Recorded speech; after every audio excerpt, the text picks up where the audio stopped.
Good evening, everybody, and welcome to the June meeting of the Mansfield Shire Council. And I'd like to welcome my fellow councillors, the CEO, council officers, all of you watching, and those in attendance here tonight in the gallery. Welcome. I'll ask each councillor to confirm verbally that they can see all councillors and hear the proceedings. Councillor Holcomb. Thanks, Mr. Mayor. I can see all councillors and hear the proceedings. Thank you. Councillor Sladden. I can see all councillors and can hear the proceedings, yes. Thank you. Councillor Tehan. I can hear the proceedings and see all councillors. Thank you. Councillor Webb.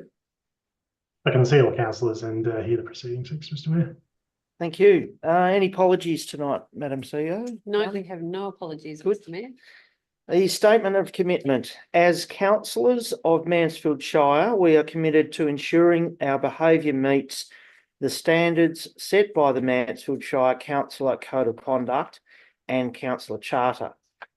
We will, at all times, faithfully represent and uphold the trust placed in us by the community.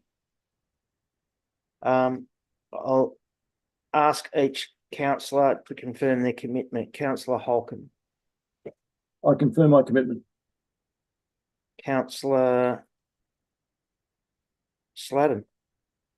I confirm my commitment. Councillor Tehan. I confirm my commitment. And Councillor Webb. I confirm my commitment. And as Mayor, I confirm my commitment. Thank you, Councillor Raby. The acknowledgement of country will be recited by Deputy Mayor Councillor Holcomb. Thanks, Mr. Mayor. Our meeting is being held on the lands of the Tungarong people, and we wish to acknowledge them as traditional owners. We'd also like to pay our respects to their elders, past and present, and Aboriginal elders of other communities who may be here today. Thank you. I'll ask each councillor whether they have any conflicts of interest in relation to any agenda item tonight. Councillor Holcomb. No conflicts, Mr. Mayor. Councillor Tehan. No conflicts in relation to tonight's agenda, Mr. Mayor. Thank you. Councillor Sladden. No conflicts in relation to any agenda items. And Councillor Webb. No conflicts in relation to any agenda items tonight, Mr. Mayor. And I have no conflicts of interest in any agenda items either tonight. The confirmation of minutes is a recommendation. And last, thank you, Councillor Webb. Motion being that the minutes of the Mansfield Shire Council meeting held on 25th of June 2024 be confirmed as an accurate record. Thank you. And a seconder, please. Councillor Holcomb. Thanks. All in favour of that motion? Motion is carried. Representations tonight. We have 4 people coming in, 2 for item 13.2.2 and 2 deputations for item 13.2.3. Nil notices of motion. I'll take the Mayor's report as read, and there's a recommendation for that. Councillor Tehan. Thanks, Mr. Mayor. I would like to move that council receive the Mayor's report for the period 25th of June 2024 to the 9th of July 2024. Thank you. And Councillor Holcomb, you was seconding that. Thanks. All in favour of that motion? Thank you. Motion is carried. Item 11, reports from council appointed representatives. The Australia Day Awards Committee has not met. The Mansfield Shire CEO Employment Matters Committee has not met.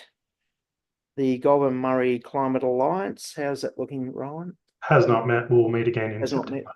Yep, thanks. Hume Regional Local Government Network. If you read my Mayor's report, I have included the report of that into that report. So it's all there for you to have a look at. Mansfield Shire Council Audit and Risk Committee has not met. The Municipal Association of Victoria has not met. And Rural Councils Victoria has not met. So we have a recommendation for you, councillors. Councillor Holcomb, Other council, note the verbal reports provided by councillors in relation to their representation on external committees. thank you. Have I got a seconder, please? Councillor Webb. And all in favour of the motion? That motion is carried, thank you. Chief Officer's Report 13.1. Councillors, any questions, comments? Councillor Holcomb. Thanks, Mr. Mayor. I'd just like to make a comment, and it's passing on something, Madam CEO, to from the ratepayer. This particular ratepayer contacted me to say their experience with the cemetery trust or cemetery in their interment of 3 family members was extremely well handled by the people involved, which was, I believe, Jane Edwards and Lauren, I think, was also involved. It was, the feedback was that it was highly competent, it was very professional, very understanding, and very, very flexible in how they approached things. So they said it was actually a joy to do business with the council, albeit a fairly sad occasion. But so well done to Ms. Edwards and Lauren. Thank you. Councillors, any questions? Councillor Sladden. It's not a question, Mr. Mayor, but it's just a comment on the Future Proof program that's reported in the CEO's report, and congratulations to Ms. Crane and her team, the economic development team. The fact that 150 young people have completed a range of short courses in a 6-month period, comprising first aid, CPR, boat license, white card, food safety, etc., to assist them with their future employment prospects. So well done on that. That's it. Thank you, Mr. Mayor. Yeah, thanks, Councillor Sladden. Good point. Councillor Team. Yeah, thanks, Mr. Mayor. Just a question for the CEO in regards to the electoral roll, the progress that we're making and what we're going to endeavour to do to get more people to sign up to vote in the upcoming election. Thanks, Councillor Tian, and through you, Mr. Mayor. Yeah, we are concerned that we haven't yet achieved I think we're still sitting below 10% of the people who've been taken off the roll. So we have written directly to ratepayers, providing them with the details that they need to get re-registered on the roll. People have until the 7th of August. We will be sending out an SMS to try and encourage as many of those that were taken off to re-register. And we also have been doing regular updates both on social media and also in Mansfield Matters in the Mansfield Courier. Yeah, the time is running out, so we'll be sort of ramping up that communications as much as we can. Just for the benefit of any ratepayers that may be watching, when's the deadline?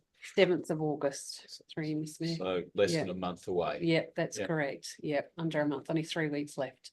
Yep. Thanks. Yeah, good point. Councillors, any other questions or comments on the report? So we do have a recommendation for you. Mr. Mayor. Sorry, I didn't see your hand. Yep. Councillor Sladden? The recommendation? Yes. Yes. Very Yep, good. you're proposing it, thank you. Yep. The council receive and note the Chief Executive Officer's report for the period 1st of June 2024 to the 30th of June 2024. Thank you. And Councillor Holcomb, I saw your hand up. Thanks. Seconder. Does anyone want to speak to or against that motion? And therefore I'll put the motion to a vote. All those in favour of the motion? That motion is carried.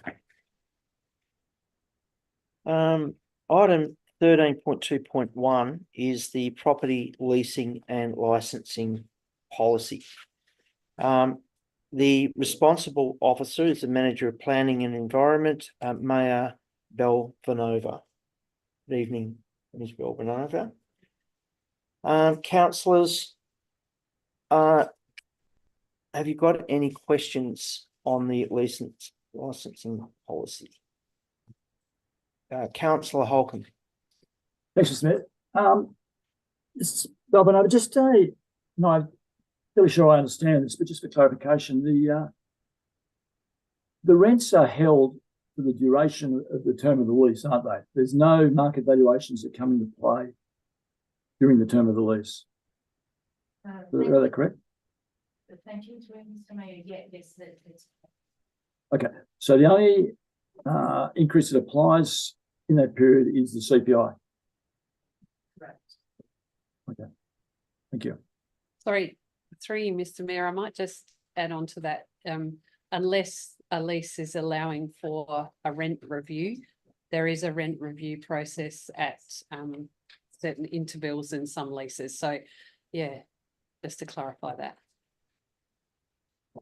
Thank you. And just as another question there, also, what is the rent that the Delatoi Cricket Club are paying or is proposed? I will take a notice. Maybe I can go directly to working to Melissa Crane if she's got that information in front of her. So yeah, through you, Mr. Mayor, Delatoi Cricket Club currently are paying at the 5% rate in terms of category 3, which equates to about, from memory, and I don't have the number at my fingertips, is it's under $1,000 at the moment of the value of the land, but they do operate across the Mansfield Recreation Reserve with their predominant ground being the Lord's Oval. So less than $1,000. It's around, yeah, it's close to that mark for the both of them, but it's definitely under that for each of the grounds individually. Okay, so combined rental is less than $1,000. From my understanding, I would confirm that, but it's certainly in that range. Yep. Thank you. Councillor Sladden. Thanks, Mr. Mayor. Ms. Belvanova, just a couple of questions regarding the rent model. Firstly, the definition of a community group where you refer to not-for-profit organisations registered with the ACNC, or the Australian Charities and Not-for-Profits Commission. Does council staff check that these organisations are in fact registered? Thank you, Mr. Mayor. Yes, that's part of our total that we would expect with those organizations. And do you also check with Consumer Affairs Victoria? I will have to confirm. I will take that as notice, and I will just get back to you. Okay, thank you. And under the categories, category 5, other, where it's not specified in terms of percentage of market value to be charged, council reserves the right to enter into an agreement and negotiate the terms and conditions, annual rent and operating subsidy on a case-by-case basis. Is that done by the officers or by the council laws? Thank you, through Mr. Mayor. So the assessment is done by officers, and then the case is bring to councillors during the council break sessions. So councillors are the. Okay, so a recommendation comes from the council officers to the council laws. Okay, so what's the criteria that you may negotiate the terms and conditions, annual rent and operating subsidy on a case-by-case basis? It's not clear in the policy what that is. I would describe that as a space where we can have a discussion with certain community groups. Let's say this category was used for a group which just don't have that ability or are 100% volunteer based or have a different conditions which we have specified above. My understanding, if they're incorporated association, under the CAV model rules, that they are 100% volunteer based. Is that not correct?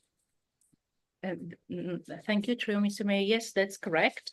But we have that category 5 should give council and council officers a space for any special circumstances which can occur during the negotiation or discussions with community groups.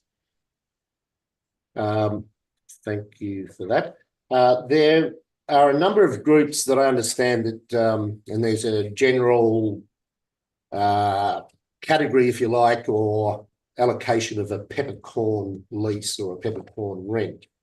Can you provide some definition of a peppercorn rent? So peppercorn rent agreement is normally or usually a agreement of $1 or a certain amount agreed, and it is for a benefit of the community. And I can use as an example, for example, which we have done for a Friends of Library. That was a peppercorn lease agreement.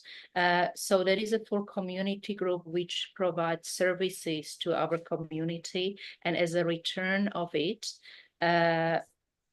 council suggest or can offer that peppercorn lease agreement to that community group.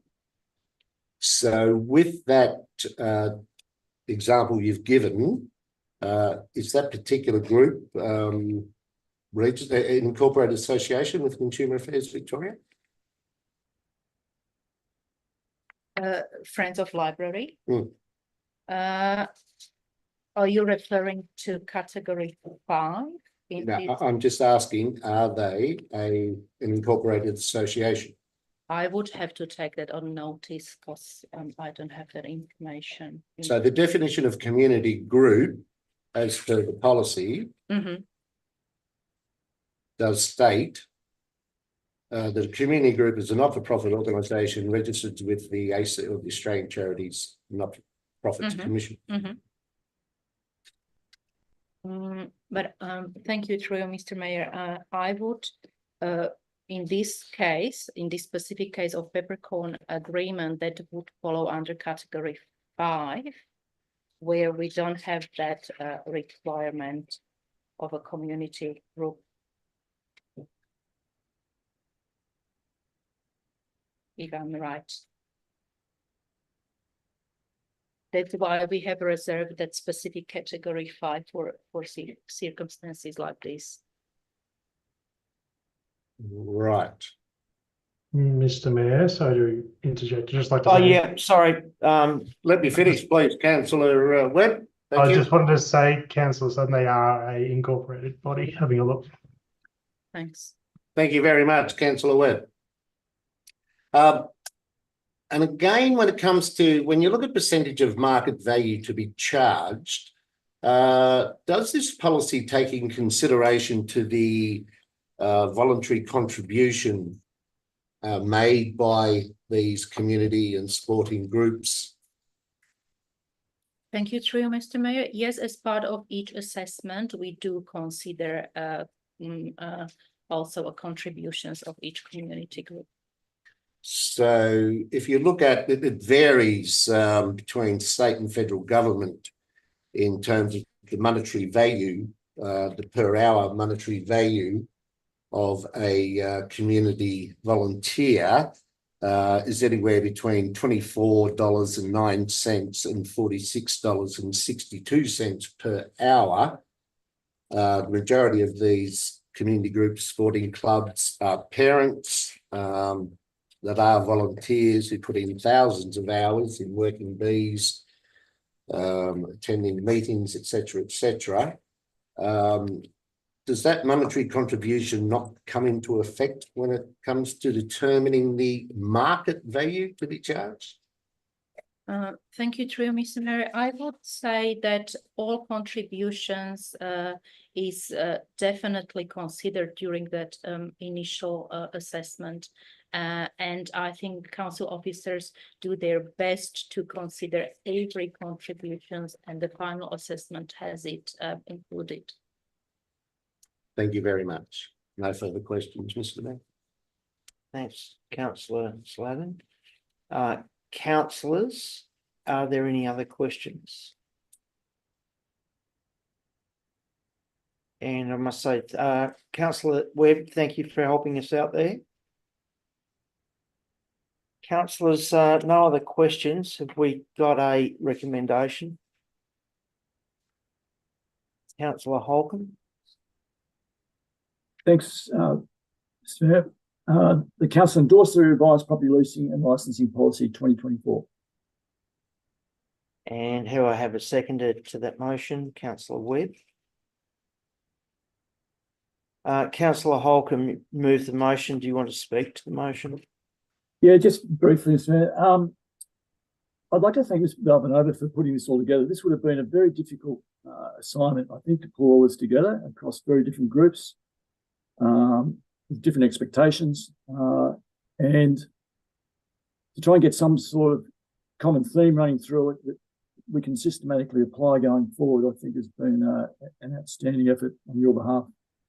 And to get basically all the parties, by the looks of it, based on the submissions that were made, pretty well, most people are in agreement.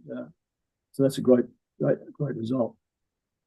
I would, however, just state one thing that really stood out. I really was surprised at the submission from Delatite Cricket Club. And hence my question earlier about how much rent they're paying. What surprised me about it is Delatite Cricket Club probably had the strongest submission, and in a number of areas were quite critical of council and how we've approached this. Yet the Delatite Cricket Club has, in the term of this council and what we have on our books with them, has received $1.6 million in grants. Ratepayers' money, $918,000 of ratepayer money has been used on the assets that they utilise in terms of capital grants and maintenance, for a total funding of which they've been the beneficiary of the biggest beneficiary of $2,517,626.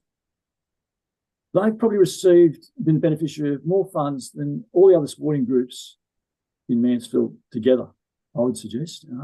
I'd be interested to know if that's not the case, but work I've looked at, that is the case.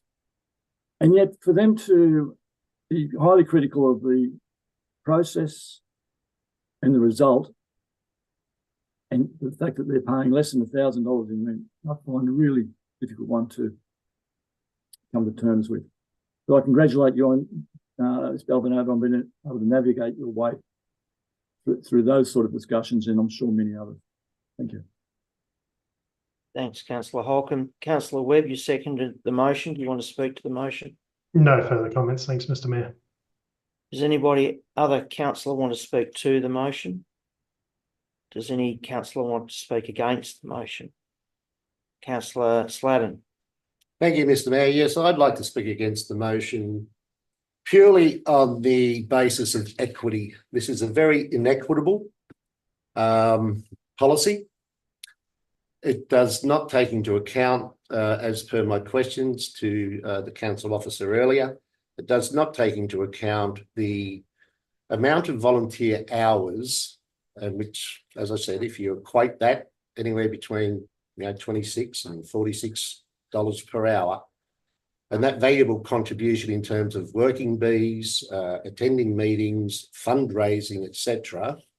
I think this is this policy was developed in 2017 to provide clarity around what the expectations were for both council and for those community groups utilising council assets or Crown land that is managed by council.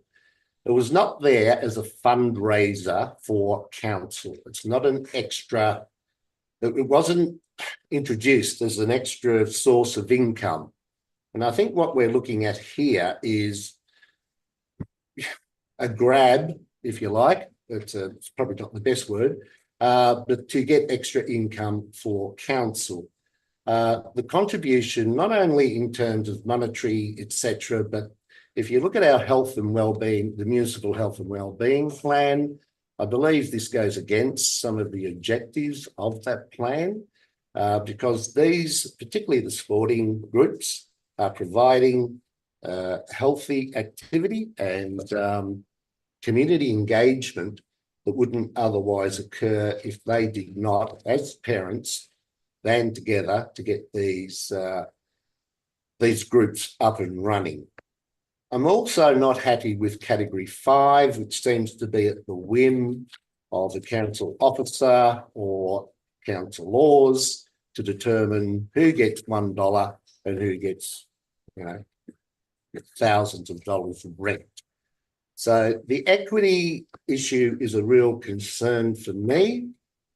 And I also wish to comment on fellow councillor Holcomb's comments about the Delatite Cricket Club, which I think is unfair to single them out at the Lord's Oval, given that the Lord's Oval has many tenants, and the dollar figures that Councillor Holcomb mentioned are largely grant income. Yes, there is council ratepayer money contribution, but the figures mentioned were largely grant income, and that does cover the public and the many other tenants of the Lord's Reserve. So I can't support this policy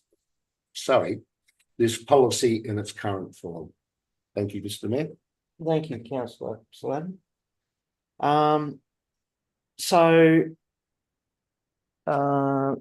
Process. Before we vote, I can give the initiator, the proposer of this motion, the right of reply. Councillor Holcomb, do you need that right of reply?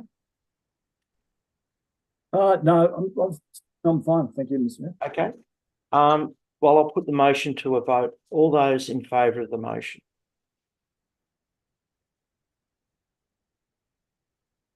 Councillor Webb, you seconded the motion. You're abstaining? I'm abstaining from the vote now. Thank you, Mr. Mayor. All right. So 3-2, the motion is carried. Thank you.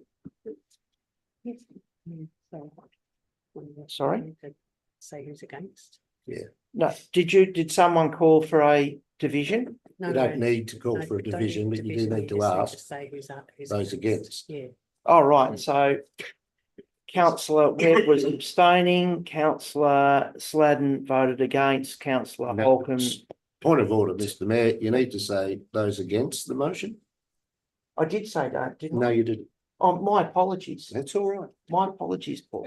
Can I ask just another point of order? Can a seconder to a motion abstain from voting? I think they can.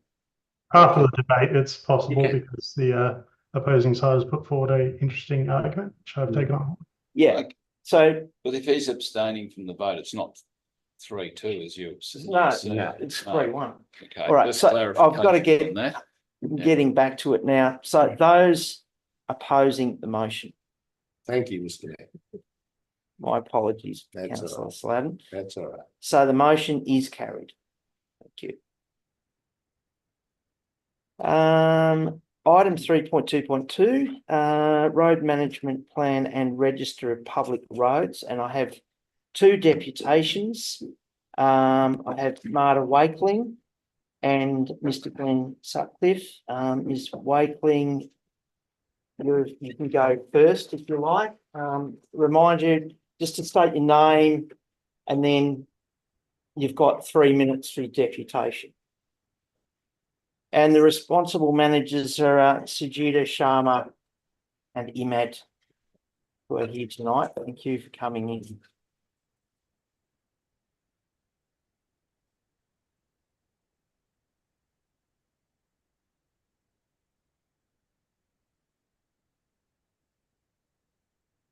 Go ahead.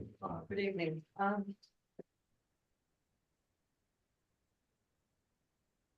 My deputation is in relation to recommendation 6 in the road management plan on the register. The officer recommends that council does not approve the declaration of our road or its inclusion on the road register,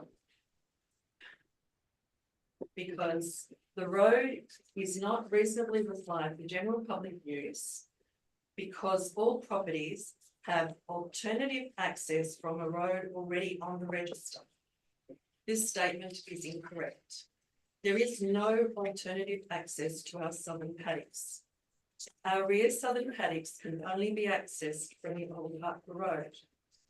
The officer's report even states this. Given the topography and crossing by a creek, residents rely on this track to access the rear section of their properties. This is also supported by CEO's email to us on the 21st of May, where she notes, council officers observed that access to the southern parts of the properties visited would be difficult without access from the Old Harper Road. Timbertop Creek cuts across all the properties. Ratepayers cannot drive cars, trailers, tractors, ride on mowers through the creek or over the escarpment. The officer's recommendation is based on incorrect information. There is no alternative access to the southern parts of the properties. Wild Dog Rise and Old Harper Road are both required. Because the officer's recommendation is based on an invalid reason for exclusion, our road should be included on the register.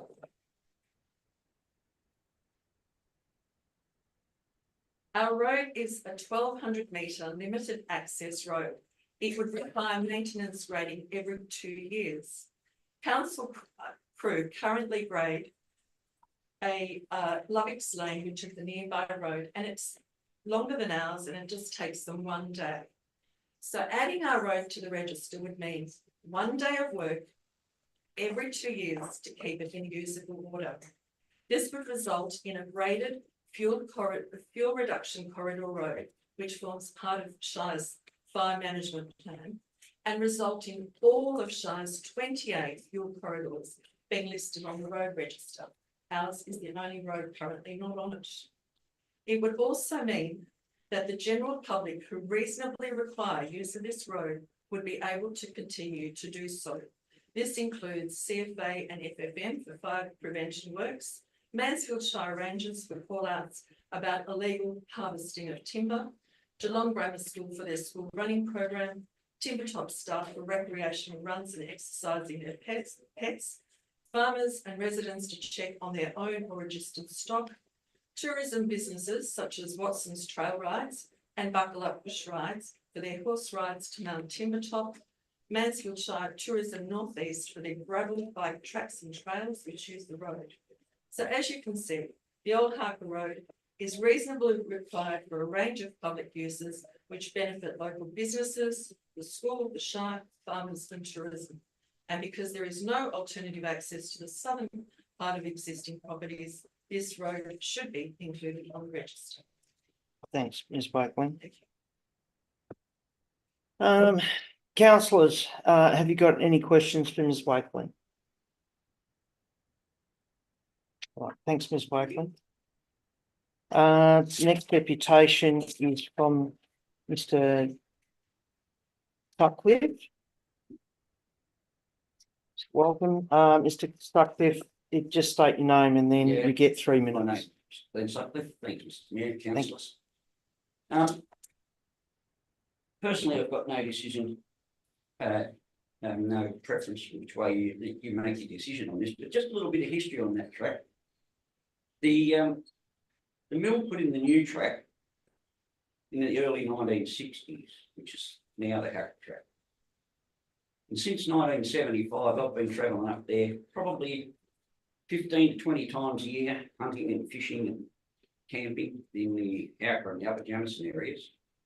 And in that time, there's been no works at all done on that track, except in the summer of 1980-81, myself and another person, one Saturday morning while working for a private contractor, went in there and we graded approximately 200 metres of a split level road.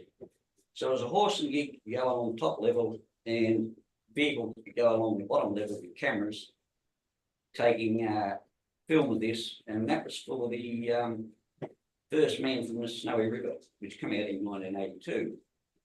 Since then, it's slowly reverted to just a running, walking, inaccessible track, really. And nothing's ever been done to it. And at the moment, it's getting back to what it should be, just natural bush. That's all. Thank you. Thanks, Mr. Sutcliffe. Just wait 1 minute, Oh, sorry. just in case councillors have got questions. Councillors, have you got any questions for Mr. Sutcliffe? No questions? Thank you, Mr. Sutcliffe.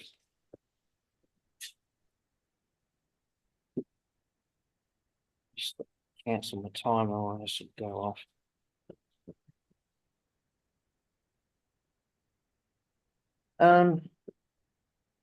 Councillors, have you got questions for the responsible officer, Ms. Shadida Sharma? On the so Paul, you'll have to put your hand up. Oh, I've front got of to you. do that, Yeah. do I? No, Sorry. but just like that, because I can't watch Isn't this it and the see size you of as the well. item's head? Yeah, no, Councillor Holcomb. Thanks, Mr. Mayor. Mr. Gator, just a couple of points that have been raised through this whole exercise. Does the road have any historical significance at all? What is the historical significance of this road? I hear the term being mentioned, but what is it?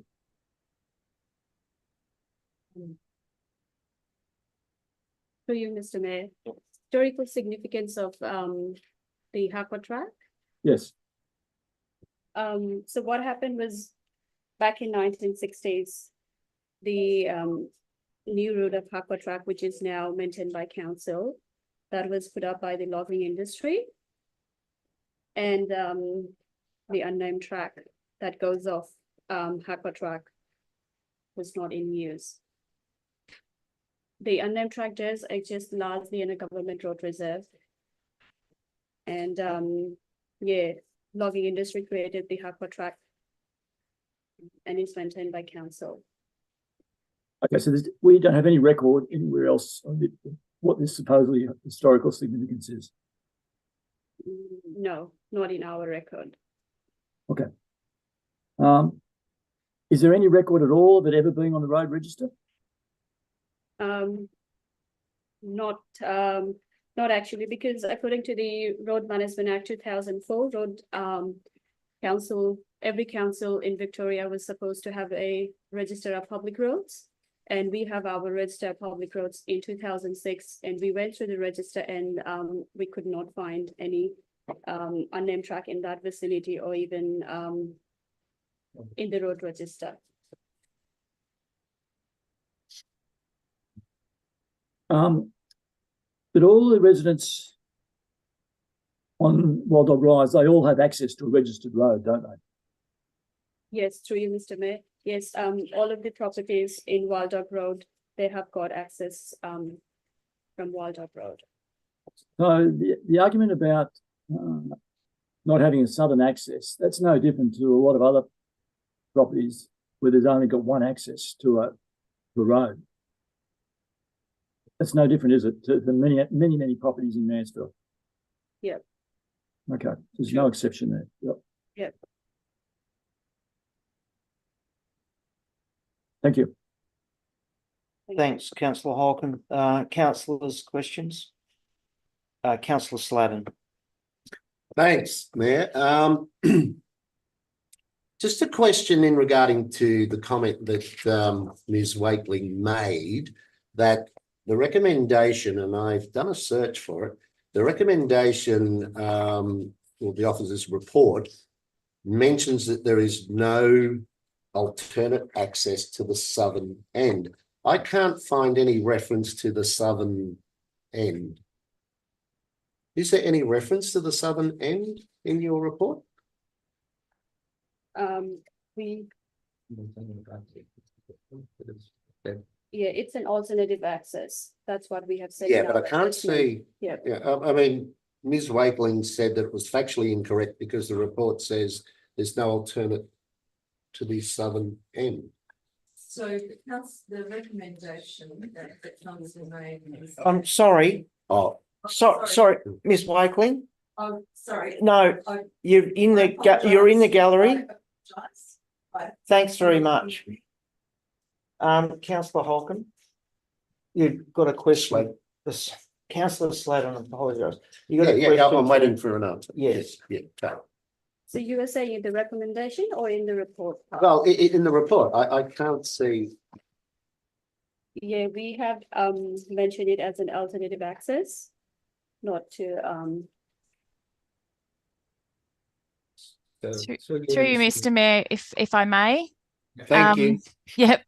Through you, Mr. Mayor, the report refers to each of these properties having primary access off Wild Dog Road, and they do, and there is a road reserve at the rear that does have the ability to provide access to the rear of their properties, to the southern portion of their properties.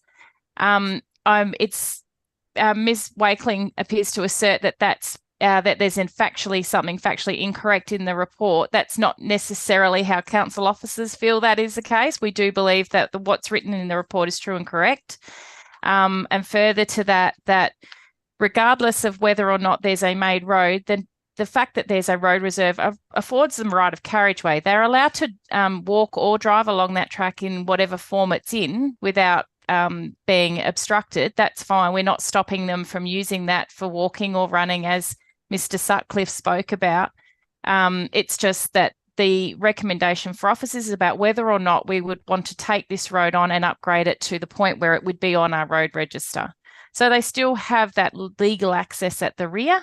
It's just that it's not going to be constructed as per the officer recommendation, is not to construct and take it on in an ongoing way. In terms of where there's a factual incorrection, I'm not sure.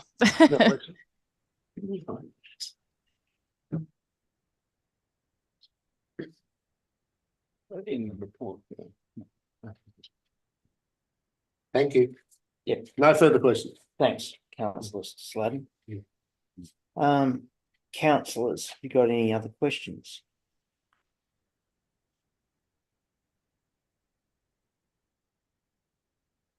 All right, well, moving on then, there's the recommendation put before you. Oh, sorry, just, Yeah, yeah, I do, Councillor just something Ian? came into my head.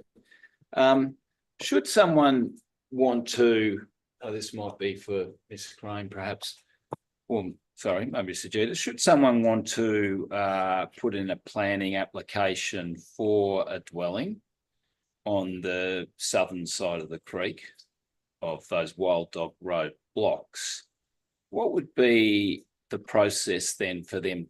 But I gather the process would then be for them to upgrade the access to that area. Is that correct? Through you, Mr. Mayor, I will take that one. Sajida is an asset engineer, not a town planner, which is falls into mine area. So yeah, essentially the properties are in the farming zone. So if they wanted to build a building for accommodation purposes on the southern part of that property, and the only choice was to access from that unmade road, they would need a planning permit. The planning permit would have a consideration of how access is provided. One of the decision guidelines and considerations any town planner would have was, is there a legal and practical access that can be maintained in an ongoing way to a dwelling or a building for accommodation? So normally a planning permit would be issued with a requirement that the road be upgraded to a standard before we would allow somebody to have a house or some other sort of accommodation premises on that part of the land if they didn't have access from another council road. Thanks, Ms. Crane. Just taking it a step further, if someone wanted to run stock on the southern side of that creek, it's a totally different equation, isn't it, council? That they don't need to, the road doesn't need to be upgraded to do that. They can access this as best they like, as say other farmers would do, accessing their properties from unmade roads or from Crown land, etc. Through you, Mr. Mayor, yes, that's correct. The agricultural uses like running stock on that part of the land is an as of right use in the farming zone. Thanks, Ms. Crane.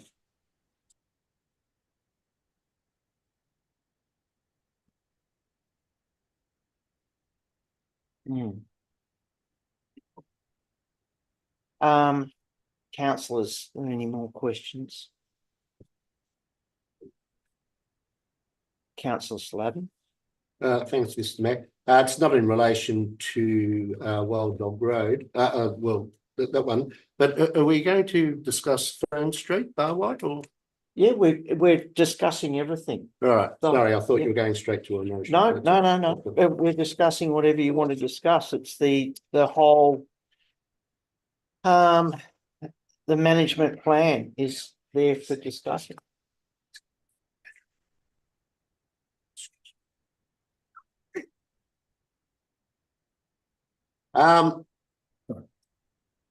Just in relation to Fern Street, in terms of the officer's assessment under our under council's road management policy,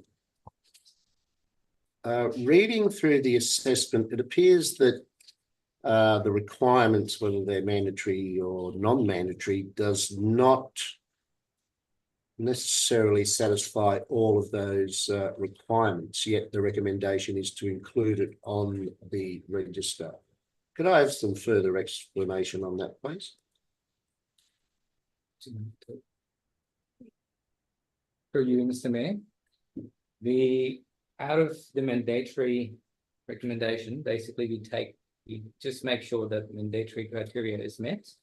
Out of non-mandatory, we usually target at least 3 out of these. So we're meeting 3 in this one, including the contribution that we're getting from the residents, the existing services along the road, the electric poles, and the third one was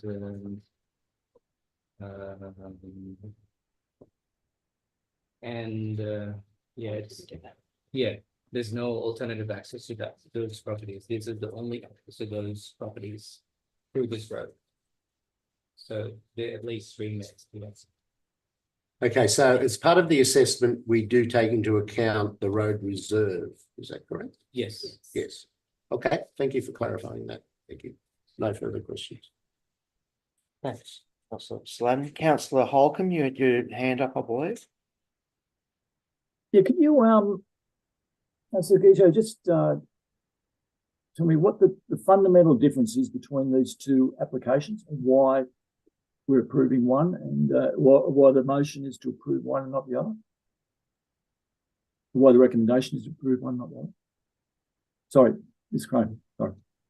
Thank you. I'm happy to take that one as a general manager in this instance. Sorry, and happy for Ms. Sharma or Mr. Khan to add anything. The fundamental difference as far as the officer assessment is concerned is that there is actually a dwelling on Fern Street at the end that has no other alternative access. So in the case of an emergency and something happened in that dwelling, there's no guarantee that we'll be able to get emergency vehicles to that dwelling. The difference for the properties on Wild Dog Road is they do have a road that is maintained to a standard. And in the case of an emergency, if somebody in the house had an incident or an accident, we could get an emergency vehicle to their house without the same level of difficulty. So it's a risk that one of the things we need to think about is how do we make sure that we keep our residents and people living in properties safe? So that is probably one of the main differences between the 2, in that every other house on the Wild Dog Road properties do have access to a public road. This one doesn't. Thank you.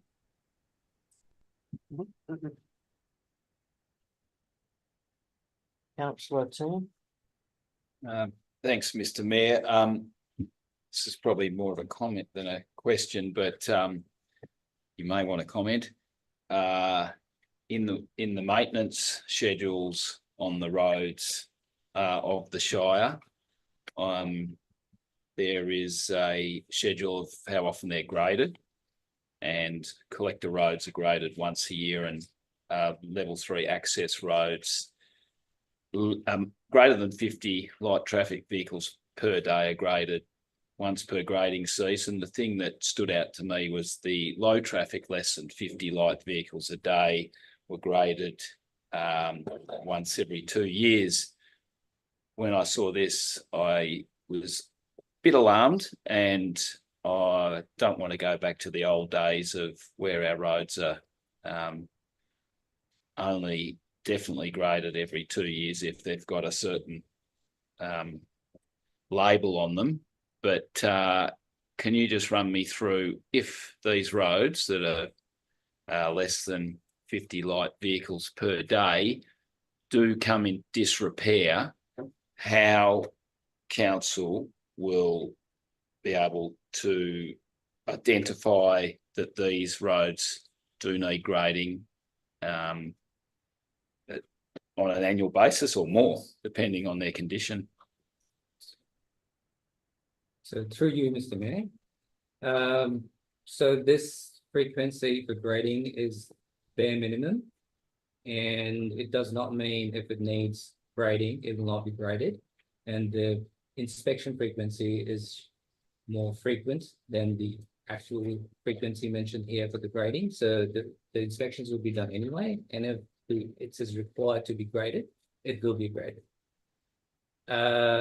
The intention here is to make sure that if we have, the entire network of roads that we have to grade, and if there's a road that we need to leave and that has lesser priority and is still in good condition, so decision can be made based on the roads that has lesser traffic.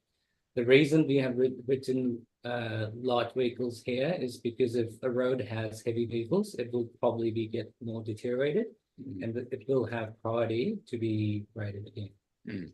So, and how will council determine so they'll use traffic monitoring devices? Yes, so we have traffic counters at the moment, and we are buying more. And I'm working on a rolling traffic counts so that we can have the traffic and record traffic on all the roads, and we'll have a better picture of what roads have lesser traffic. Right, okay. We have some data, but not for all roads. But the intention is to do all roads, but with the lesser priority, who have lesser traffic, will be, it's just that priority that we're defining here. Yeah. Okay, so you could have a road which is less than 50 light vehicles, but if you've got 3 B doubles going up there once a week or once a month or something, that would be then categorised differently? Differently, yes. Okay. So it has heavy vehicles, so that means it needs more, maintenance. Great, thank you. Good question.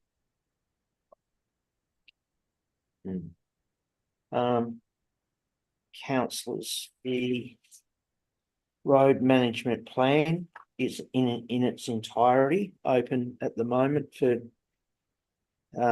questions. We've got any more questions? In that case, the responsible officers have put a recommendation in front of you. Councillor Tehan. Yep, I'm happy to pass this motion when I find it. I'd like to move that council 1 adopts the updated road management plan. 2 adopts the updated register of public roads. 3 allocates appropriate funds less the landholder's contribution to upgrade Fern Street to council's standards as specified in the road management plan. Declares Fern Street to be a public highway under section 204(1) of the Local Government Act 1989. Approves the inclusion of Fern Street on the register of public roads. 6 does not approve the declaration of the unnamed track off Howker Track as a public highway or its inclusion on the register of public roads. Thanks, Councillor Tehan. Have I got a seconder to that motion? Councillor Holcomb. Councillor Tehan, you've proposed the motion. Do you want to speak to the motion? Yeah, thanks, Mr. Mayor. I think good job to Sajida and Imad for putting this road for this policy management plan together. I think it's good. It's a good plan, and council have worked really hard over the last 4 years to improve our road network and access, and I think it comes up later in the agenda about the Shire satisfaction survey. We've still got a bit of work to do. They fell well behind and have been well behind, and it's great to see that we've got a real emphasis on making sure that people can get in and out of their primary places of residences and move around. In terms of the Howard track land, I think it's unreasonable to expect ratepayers to pay for the upgrade of a road that isn't a primary access road. I think the cost is too considerable, in my belief, to do that. I think the road is very accessible in terms of a four-wheel drive to go in and do fencing and what have you. I think it's an unreasonable request in so that's Thanks, Councillor thanks. Tehan. Councillor Holcomb, you spoke, you second the motion. Do you want to speak to the motion? No, I endorse everything that Councillor Tehan said. Thank you. Okay, does any other councillor want to speak to the motion? Does any councillor want to speak against the motion? In that case, I'll put the motion to the vote. All those for the motion? And that is carried unanimously. Yeah. Item 13.2.3 is P011/24 434 Buttercup Road, Marriagingham. We have two deputations for this agenda item tonight. One, Mary Dunn, and two, Angelina Bell. Thank you. Ms. Dunn, who wants to go first? I don't mind. Ms. Bell, thank you. So if you just state your name and Ms. Bell, you get 3 minutes and I'll time you. Just a sec, please. Go ahead. Good evening, Mayor and councillors and council staff. My name is Angelina Bell from Bell Legal and Planning, and I represent the permit applicant Mary Dunn for this application. Now, 434 Buttercup Road, which is the subject land, it's a really unique piece of land. It's a smaller crown allotment. It is in the farming zone, but it's surrounded on all sides by roads that never made Shire. So this naturally provides limitations on the consolidation of with any of the surrounding farms. This property currently supports a dwelling and 2 approved cottages and a small herd of cattle. With the proposed subdivision, this same number of cattle can still be supported on the proposed lot 1, and lot 2 can then be utilised for any other type of agricultural enterprise, such as keeping horses, any other livestock, horticulture, anything like that. And then, so there'll be no lots of agricultural land. Now, we are aware of the general reluctance of councils to create small lots in the farming zone, but it is a unique piece of land, and it is a unique farming area where there's already a significant number of other smaller lots along Buttercup Road and in that general area. Because of this general reluctance, we did have a pre-application meeting with council planners, where we received a reasonably positive response to what was proposed. And because of this positive response, we engaged North East Ecology to help prepare a farm management plan. And this farm management plan demonstrated that there would be a net agricultural gain for this property through the subdivision. The low-level agriculture could continue on both lots. And as the land is already developed, there is no potential for any further development and therefore no loss of agricultural land. We're also encouraged to apply to change the use of the cottages to permanent houses. As we all know, there is a housing shortage, and the 2 houses on the one lot does provide scope for an extended family or independent living on the property, such as a family with parents, grandparents, or family with independent adult children. We note that the application was extensively advertised and more than would normally be considered necessary, and of significance, not one of the surrounding or nearby owners objected to the proposal. There is no impact on anyone and no potential for this land to be consolidated with any other properties. If approved, Mayor is agreeable to having a 173 agreement on the land that says no further dwellings, no further subdivision, and that the land must be managed in accordance with that farm management plan. So this proposal supports orderly planning in this unique area where farmland is already fragmented. The proposal will provide net agricultural gains and also provide much needed housing in the Mansfield Shire without requiring any further development in the farming zone. Thank you. Right on time. Thank you very much. Councillors, have you got any questions for Ms. Bell? No questions? Thanks, Ms. Bell. Thank you very much. Ms. Dunn, welcome. Just state your name and then go, and I'll time you for 3 minutes. Thank you, Mr. Mayor and Council. My name is Mary Dunn, owner and title holder of 434 Buttercup Road, Merrijig, and permit applicant. Firstly, I fully endorse that broad acreage farmland should not be subdivided in the Delatite Valleys, and surely my push for the establishment of the Delatite Valley Association would attest to this. At a pre-application meeting last November, Nicole Embling indicated there may be no need to go to council for approval and a farm plan would be of assistance. The application proceeded, we obtained a farm plan and approvals from Engineers, Plumbers and Golden Valley Water. Council sent 19 letters to residents in the immediate vicinities. We had no objections from them, but 2 objections from residents 7+ kilometres away, one living on a 5-hectare property in a farm zone. Subject Crown land granted in 1908 has a 3-road boundary unique in the area, not impacting adjacent farmland. Farm plan quotes existing land is already too small to run as a commercial grazing property and unlikely to change if subdivision was approved. The planner said proposal denotes rural living lifestyle and doesn't allude to any niche or small scale opportunities. However, both lots could successfully support small farming ventures.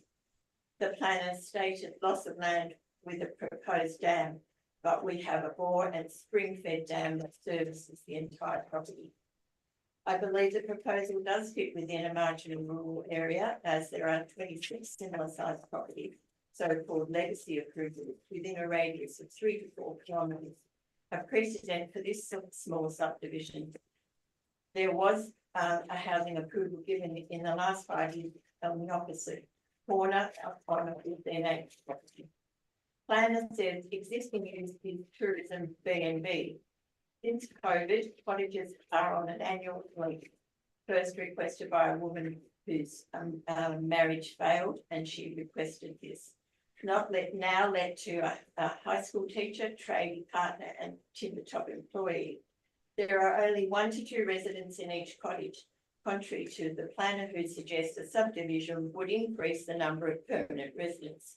However, if short-term up to 5 people per cottage was permitted, the cottages are 2-bedroom, not 1 bedroom as stated by the officer, and each 100 square metres building area.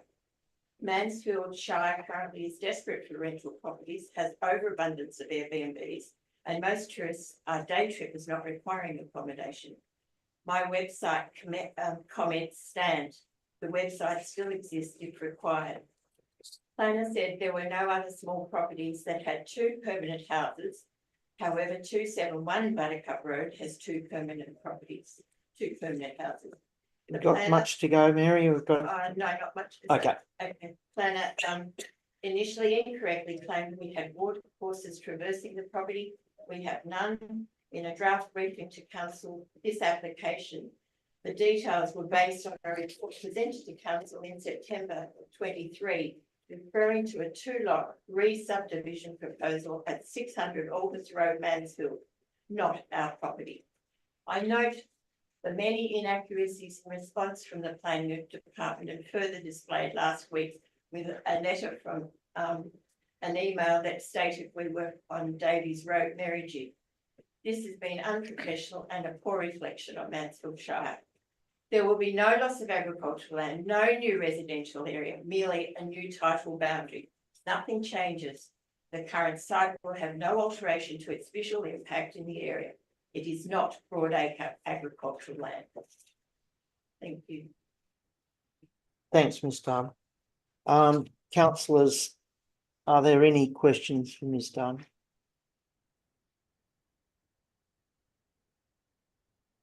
Councillor Sladen, thank you. Mrs. Dunn, when did you purchase the property? 2013. Thank you.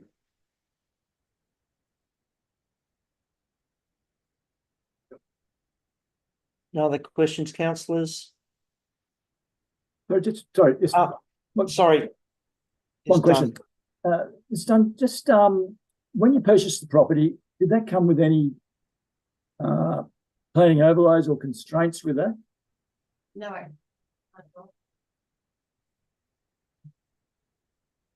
Not that I can recall. I have nothing on the title to say so. Right. I have a copy of the title if anyone wants to. I don't recall any overlays on that. Councillors, any other questions? Thanks, Mr.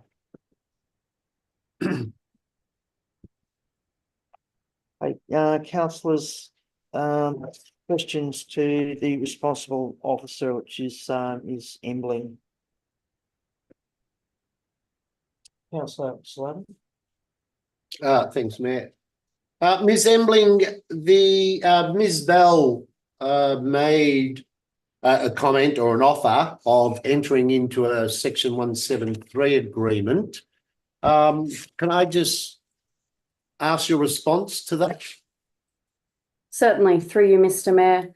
The offering of a Section 173 agreement, as I understand it, in their proposal was to restrict any future subdivision and possibly also to restrict any additional dwellings. To restrict future subdivision is a fairly standard inclusion on a re-subdivision or subdivision in the farming zone, such as house lot excisions. Should this application be determined to grant a permit, that would have been a likely inclusion on a planning permit condition. Thank you. Councillors, any other questions? Councillor Holcomb. Ms. Embling, just with the if this is if it's what's it rezoned to? If this is cut in half, what happens to the zoning of it? Through you, Mr. Mayor. So this application and any determination would not rezone the land. Any proposal to rezone the land would need to be done through a proponent-led planning scheme amendment. That is an option that has not been undertaken as part of this process. Second to that, I'd like to add that should any consideration be given to rezoning, it would have needed to be justified with something similar to a rural land study, which I note is on Council's strategic planning long-term list that may be conducted in the future. But as such, at the moment, we don't have any strategic justification to do rezoning in this Merrijig area. So, just excuse my ignorance here, but so if it is rezoned, so then both blocks still remain zoned farmland, is that what it is? So just to clarify, if it was to be subdivided? Yes. Yes, if this was approved and it was subdivided, these two properties would remain in the farming zone and be classified as two parcels of land under the 40 hectare in the farming zone. What's the precedent risk that we run by going this route? Certainly through you, Mr. Mayor. So planning permit applications must be assessed on their merits. However, knowledge of such applications like this can have a bit of a snowballing effect in some instances. There are an existing number of small lots along Buttercup Road, particularly to the west, so closer to the Mansfield side. And whilst every application would need to be assessed on its merits, this could potentially have a snowballing effect if it was to be approved. So all those smaller lots there in this area of Merrigy could all go down the same route. The ones that have existing dwellings could technically apply for house lot excisions under the farming zone policy that does enable applications to be applied for to create a smaller lot for an existing home, house lot excision effectively, but noting that any balance lots would not meet the minimum 40 hectare requirement when we're talking about the existing small lots along Buttercup Road. Yeah.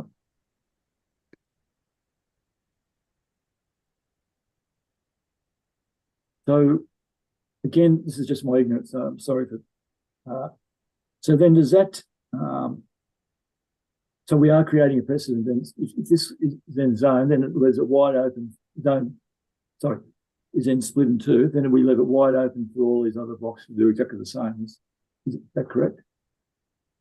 Effectively, at the moment, any of those properties could apply for such a permit, but putting that on our record as an approval might lead to future applications. Right. And through you, Mr. Mayor, I may add, the farming zone is something we have had a fairly firm line on for a long period of time now, in terms of protecting agricultural land for agricultural purposes. I do respect what Ms. Bell did say about, she acknowledged that in her presentation, that she knows that we do take a farming zone seriously. We know that this is a difficult application. We respect that, particularly as it is already a small lot and there are already buildings on there. So I do understand why this is hard, but from a planning perspective, it comes down to the fact that a subdivision of this lot doesn't have, may not disbenefit farming on that piece of land, but it does have a disbenefit in terms of the broader use of farming land in our municipality by the creation of additional small lots in the farming zone. And that's where the planning decision has landed.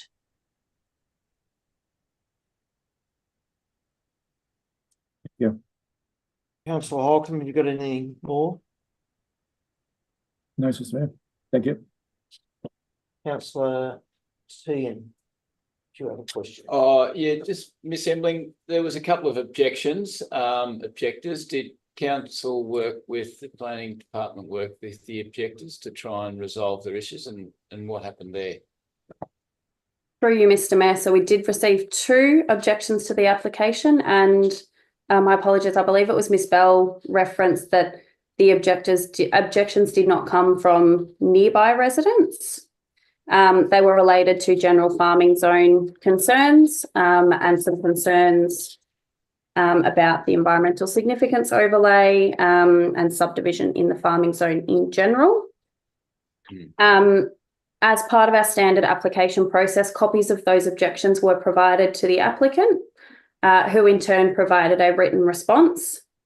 That response was provided directly to those objectors, and those objectors chose not to respond any further. And as such, a detailed officer assessment of those objections and the applicant response is included in your agenda package tonight.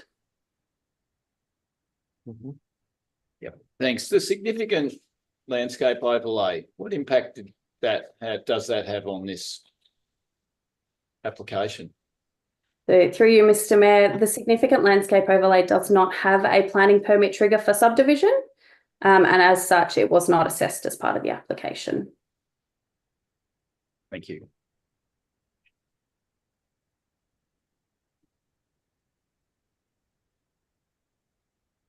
Councillors, any other questions?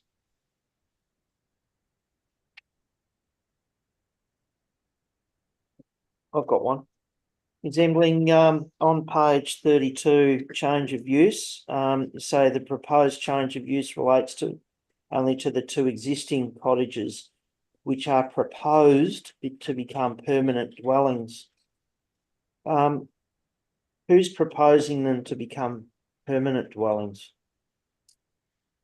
The planning permit amendment application that was received as a Section 50 application included an amended application form by the permit applicant to include 2-lot subdivision in brackets house lot excision and change of use of the cottages to 2 permanent dwellings. So that proposal came directly from the applicant. Right, thank you. Councillors, any more questions? Councillor Sladen. Thanks, Mr. Mayor. Ms Embling, I don't know whether this is relevant or not, so feel free to tell me straight up. Given the nature of the property in question and the fact that it's got 3 roads that surround it, I mean, it's a bit unusual from our normal application where there's sort of only one access road, to the property. Given this has got 3, does that not add any weight to the applicant's application? Through you, Mr. Mayor, it does make it a very unique scenario, and I acknowledge Ms Bell's comments in her presentation as well that pointed that out. I would say it's probably the only one in our shire potentially like this. Yeah. Effectively does put limitations on to whether or not this property would ever be likely to be consolidated with adjoining farmland in that respect to ever make a larger farming property. However, in turn, that doesn't necessarily mean that the development use subdivision should be intensified on that land, which a 2-lot subdivision would do so. Thank you, Ms Embling.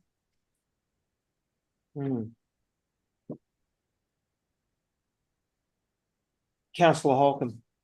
Yeah, thanks, Mr. Smith. Sorry to coming back to this. This, as was mentioned earlier, this council has been particularly strong about protecting farmland. In fact, it's been a pivotal part of how we've operated.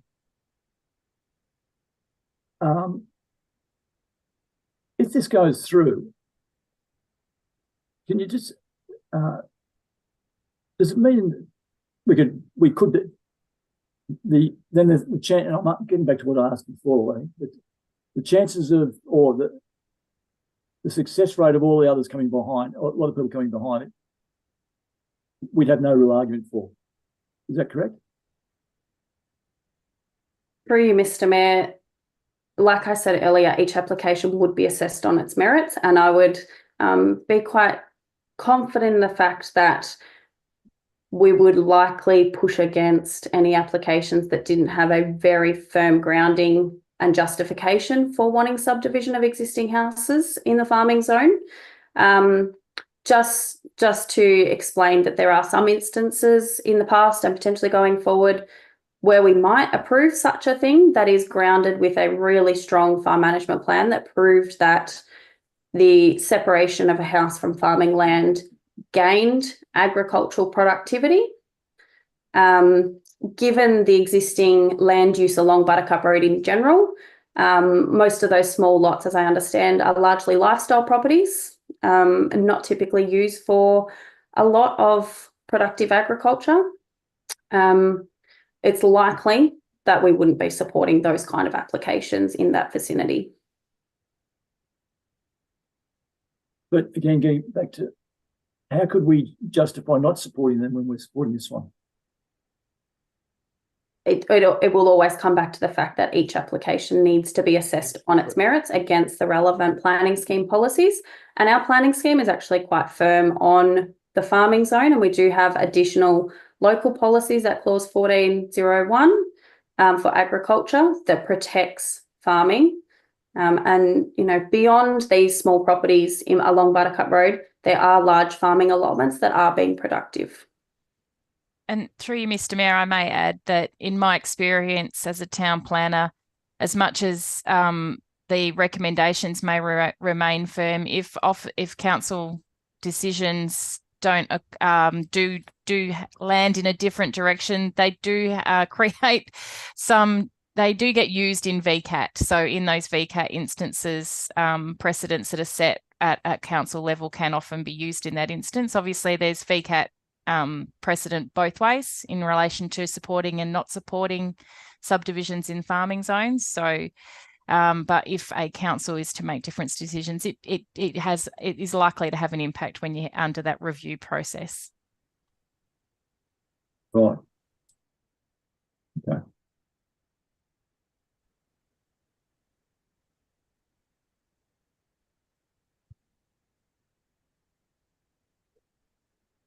Councillors? No?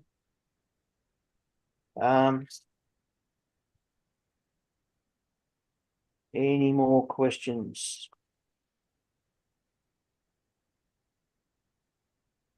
All right. A recommendation. Nope.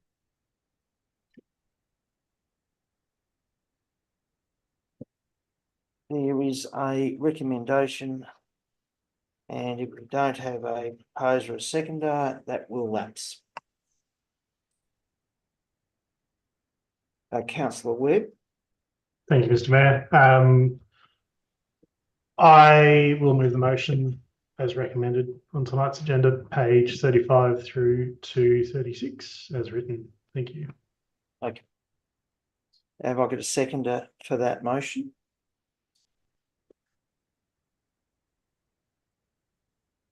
Councillor Sladen. Councillor Webb, your proposed motion. Do you want to speak to the motion? Oh, well, thanks, Mr. Mayor. Not an easy one. I can see that the planners took a lot of time coming to their decision, and they did this in a very careful, measured, methodical way, as I would expect. For me, my decision came back down to the fact that there is a number of strategies that this council's put in place and at a greater state level, which are directly in contra to this kind of development. I acknowledge that it is unique in its positioning with the surrounding 3 roads and has been mentioned. It makes it challenging to incorporate into a larger farming enterprise. But I think while the splitting of the 2 lots may not at first subtract from the area, I think in the future it may have potential to start a precedent, which is something we don't want in the view of protecting the farmland in that region, which, as has been said, has been a strong point of this council, which is why I'm happy to move the motion tonight. Thank you, Mr. Mayor. Thank you, Councillor Webb. Councillor Sladen, do you want to speak to the motion? Oh, thanks, Mayor. Only, given that councillors Holcomb and Tian have mentioned that, this current council, in terms of the farming zone, has been a priority for this council, and that to grant a permit does represent an outcome that our planning policy in our planning scheme currently seeks to discourage. Therefore, I accept the officer's recommendation. Thanks, Councillor Sladen. Does any other councillor want to speak for the motion? Does any councillor want to speak against the motion? I will put the motion to a vote. All those in favour of the motion? And the motion is carried.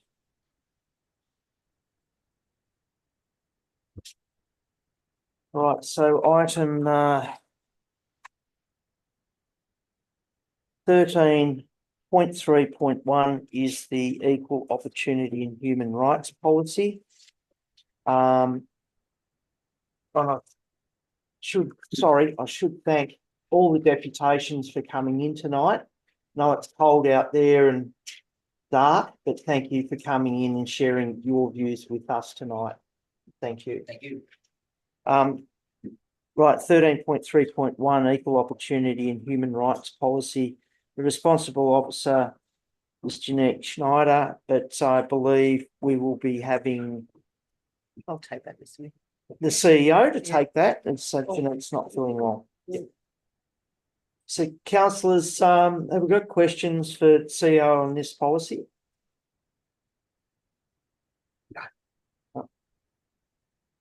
Councillor Holden? Yeah, no questions? No questions. Okay. No problem. All right, there's a recommendation put before council. Councillor Slavin. Thanks, Mayor. The recommendation or the motion is the council endorse the Equal Opportunity and Human Rights Policy 2024. Thank you. And have I got a seconder to the motion? Councillor Holcomb. Councillor Slavin, do you want to speak to the motion? No. Councillor Holcomb, do you want to speak to the motion? No, thanks, Mr. Mayor. Does any other councillor want to speak to the motion? Against the motion? In that case, I'll put the motion to a vote. All those in favour of this motion?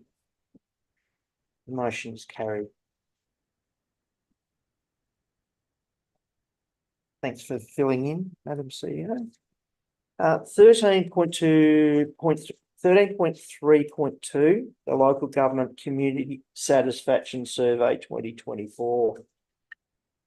There is recommending officers the coordinator communications, governance and risk, Ms. Tabone. Thanks for coming in tonight. Councillors, have you got questions, Ms. Tabone? Or comments? I'll take comments as well. Councillor Holcomb. Mr. Mayor, what do you think are the areas that we should focus on out of all that? What sort of alarmed you or grabbed your attention in those numbers?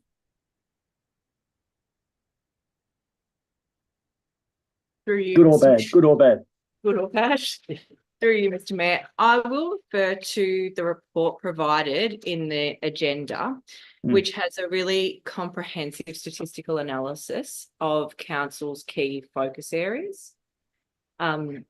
As every year with the JWS survey results, we focus on that which is statistically evidence that we should focus on. I think we've had some really positive results compared to statewide and small rural councils average, which I think, is a really pleasing result overall.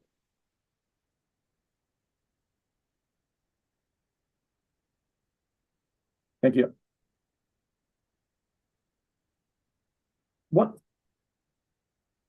I'll just make a comment. I was surprised at the unsealed roads. Oh, sorry, yeah.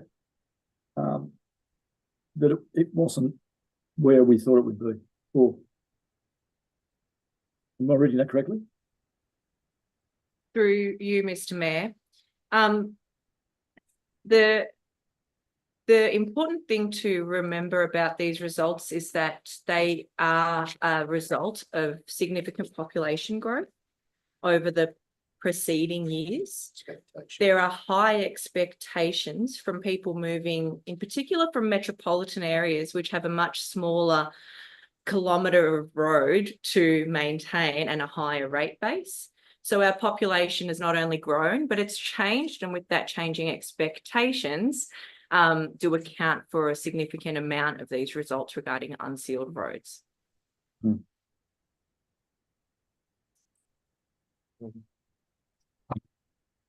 Thank you. Thanks.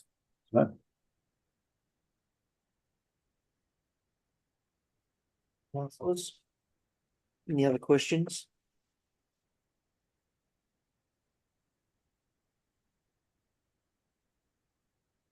move the motion. Yeah, thank you very All much. right, okay, good. Well, yeah, Councillor thought T. you were never gonna. Can I move that council receives and notes the 2024 local government community satisfaction survey report for Mansfield Shire Council? I'll second that, Mr. Mayor. Thank you, councillor Sladen. Councillor Team, would you like to speak to the motion? Yeah, I'd just like to say that we know what we need to do. It's quite, it's there in black and white for us. We know what we do well. We know where we're underperforming and, or where people think we're underperforming. And, yep, that's where our priorities will go. Yeah. Councillor Sladen, would you like to speak to the motion? Oh, ditto. Thank you. Councillor, any other councillor want to speak to the motion? You want to speak against the motion? In that case, I'll put the motion to a vote. All those in favour of the motion? The motion is carried. Thank you. Thanks, Mr. Bain, coming out tonight in this cold, miserable night. Item 14 is the council meeting resolution actions status register. Has anyone, councillor Holcomb? Council receive and note the Mansfield Shire Council meeting resolution action status register as of 8th of July 2024. Thank you. Have we got a seconder? Yes, Councillor yes. Webb. No. Councillor Holcomb, do you want to speak to the motion? Councillor No, Webb. Mr. Mayor. Any other councillor want to speak to that motion? Put the motion to a vote. Anyone want to speak against it? All those in favour of the motions? Thank you. That motion is carried. Advisory and special committee reports nil. Authorising and sealing of documents nil. Item 17, closure of the meeting. Councillor Webb. Motion being that council close the meeting to members of the public under section 66(2)A of the Local Government Act 2020 to consider confidential reports in accordance with section 66(2) of the Local Government Act 2020 for reasons set out in section 18 below. Thank you. Seconded to the motion, please. Councillor Holcomb. All those in favour of the motion? The motion is carried. Ladies and gentlemen watching out there, we will be back shortly after we go into the confidential meeting. Thank you very much.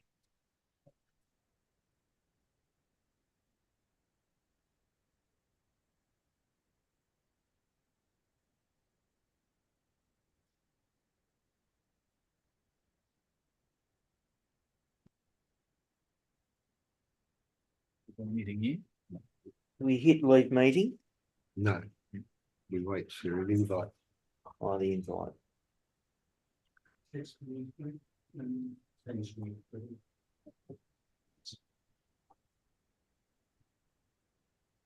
you, Robert. No, Robert. There, mate. I've got to finish the meeting. Oh, Yeah. no.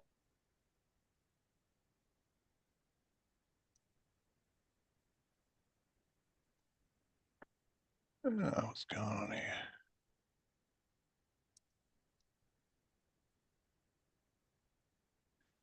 All right.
All right, I'm done.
Thanks.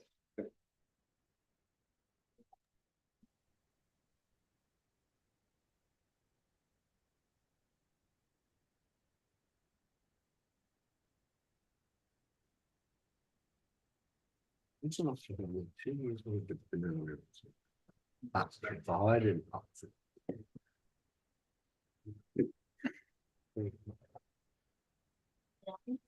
Yeah, I've got something on my screen and I can't get my vision on there. Oh, Why is it just me? You're down the Oh, bottom because we're gonna right. leave. oh, There you go. thanks. Have we got everybody here?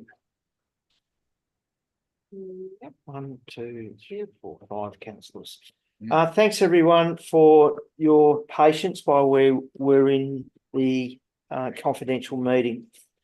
In that meeting, we have awarded a lump sum contract to strengthen the Delatite River Bridge on Chapel Hill Road to Waratah Construction for $479,026 ex GST, including provisional items, with a construction contingency of $47,903. We also wanted to make this resolution public by including it in the public meeting minutes of the meeting in our hearing. And the second motion was that we awarded a schedule of rates contract for landfill disposal to Greater Shepparton City Council with a rate per tonne of $138.10 and an estimated total contract amount of $807,640.38 ex GST, and that contract will run for a term of 2 years. And we wanted to make that public as well. So I will say on that motion that council saved a significant amount of money by changing it from Benalla to Shepparton. So that's it brings us to the close of the meeting, everyone. Thanks very much, councillors, for your attendance in the chambers here tonight and also at home. And thank you for all our council officers for coming in tonight, and those of you that came in for deputations, thank you. And everyone that was watching tonight online, thank you for watching and taking an interest in your council as we continue to listen to you. Thanks very much.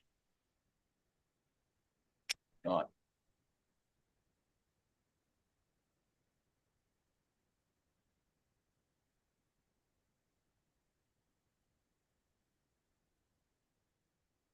We are fair?